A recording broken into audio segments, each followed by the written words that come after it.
What's up mga kababayan? News That Matters here. Dito sa video natin ngayon ay ating panonoodin o pakikinggan si Sir Banat Bay. Tila'y hindi na nga natutuwa ang taong bayan sa pinanggagawa ng administrasyon natin ngayon. Paano ba naman kasi hindi na nga matulungan ng gobyerno ngayon ang sambayanang Pilipino, tila'y nagpapahirap pa ang mga ito. Dagdag pa rito na wala talagang ka-aksyon-aksyon no, sa lahat ng pangangailangan ng taong bayan na dumadaing na nga sa hirap at pasakit ang mga kababayan nating mahirap nagbubulag-bulagan naman o nagbibingi-bingihan di umano ang mga nasa Malacanang. Grabe naman yan. Bumabalik na naman no sa dati na talamak ang mga krimen na nangyayari sa ating bansa at hindi ramdam ang mga aksyon ng gobyerno o sabihin na lang din natin na wala talagang ginagawa di umano ang mga ito. Pero bago wala mga kababayan, huwag niyo po sana nakalimutang mag-like at subscribe para updated ka sa mga uploads ko araw-araw.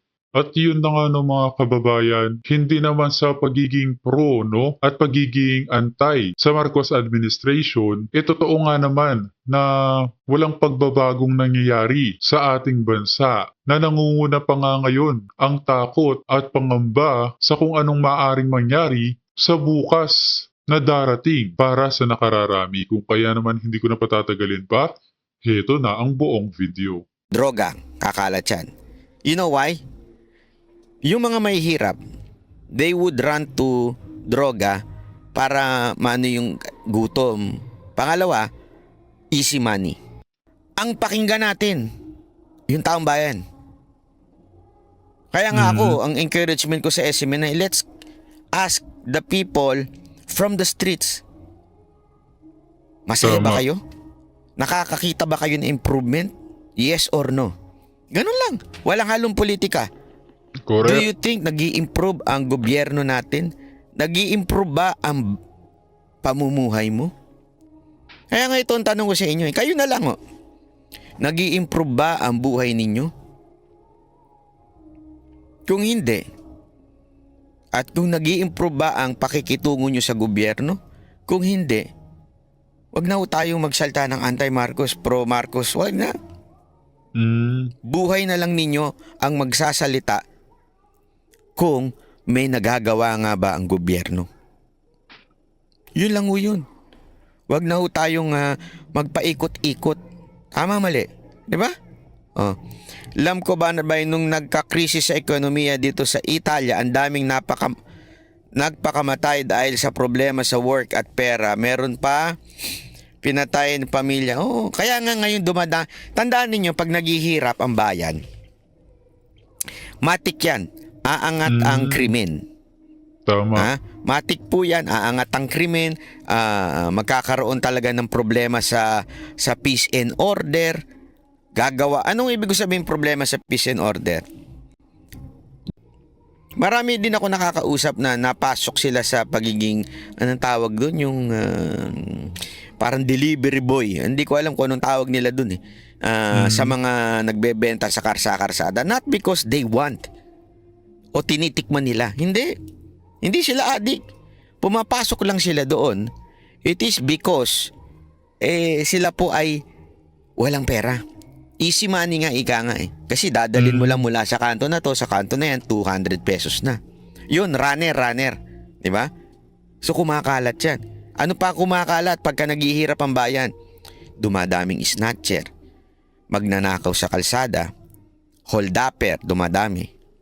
Ano pa? Tama. Namamalimos. Diba? Yan yung mga dumadami. Ano pa? Scammer. Bakit kanyo? Ang scammer kasi, ang target niyan easy money. Diba? Kaya nga dumami yung mga quote-unquote investment scam. Diba? Dumami yan. Mga casino junket, dumami yan. Ano pa dumadami? Pag naghihirap ang bayan, sugal. Bakit? Easy money. Sa tingin ng iba na medyo wala sa hulog, ika nga. Bakit kanyo? Ang sugal kasi, feeling kasi nila, ang kasinungalingan ng sugal ay ganito. Yung 100 pesos mo, magiging 10,000 yan. Yan ang pangaakit ng sugal Yang 10 piso mo, pwedeng manalo yan ng 2,000. Ganyan. Yan ang ano. Ang kasinungalingan ng sugal. Kaya marami nagsusugal. Pag may, nagtataka kayo. Kasi parang, yung sugal, pang mayaman lang yan. Hindi ho. Marami sa mga kababayan natin umaasa sa sugal because wala silang pera. They thought, pag nagsugal sila, magkakapera sila. Lalaki ang pera nila, yung maliit nilang pera magsusugal. Kaya ka magtataka eh. Bakit na mayagpag ang isabong? Di ba? Kahit jeepney driver, habang nagdadrive, nag-iisabong. Tambay, security guard, wala nang ang perang pang uwi sa bahay, iisabong pa rin nila. Kasi they thought, kikita sila, yayaman sila sa sabong. O di kaya sa wedding. May wedding pa ba? Ewan ko kung may wedding pa. Di ba? Ganun no eh. Ano pa dumadami? O, mga lending app. Kasi madali nang mangutang at kailangan mangutang. Dati nga, 5656 lang eh.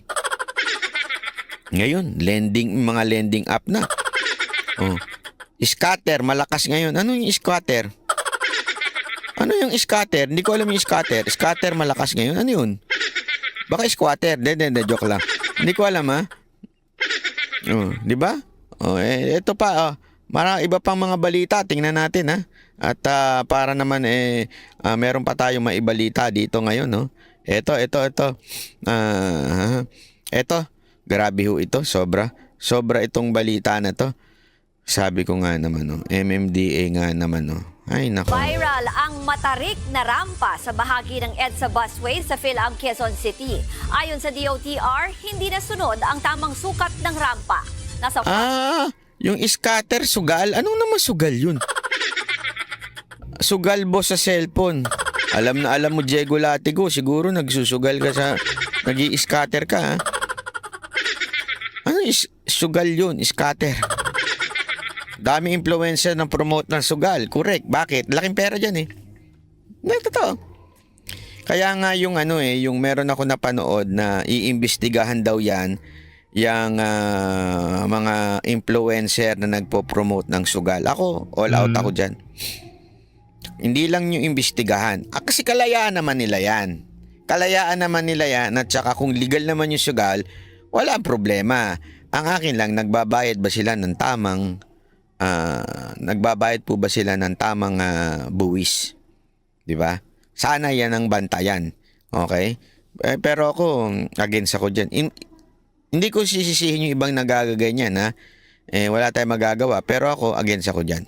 Line ng balitang yan, si Gerard de la Peña. Padulasan sa gitna ng EDSA? Yan ang katuwaan ng netizen sa wheelchair ramp na ito sa kabubukas lang ng PhilAm Quezon City Station ng EDSA busway. Tampulan ng tukso ang bagong rampa dahil ang tarik nito at baka raw dumausdos ang naka-wheelchair na Dumausdos? Uy, naalala ko yung dausdos na yan, ha. Picture. Mukha talaga matarik ito. Sangkay! Pero pinuntahan ng News 5 ang viral wheelchair ramp. Ang ramp na ito'y ginawa para sa mga PWD na papunta o manggagaling doon sa platform kung saan sumasakay o bumababa ng bus. Pero napansin namin na hindi man ito kasing tarik katulad nung nandun sa litrato sa social media, pero mahirap itong lakaran, paakyat man. Oo, wag mo nang i-justify na hindi kasing tarik yung naka sa social media. Hindi po nasunod yan eh.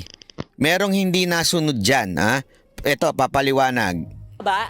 At lalong mas mahirap ito para dun sa mga naka-wheelchair o nakasaklay. Maging ang PWD group na Mabini Movement, sinabing hindi akma para sa kanila ang nag-viral na wheelchair ramp.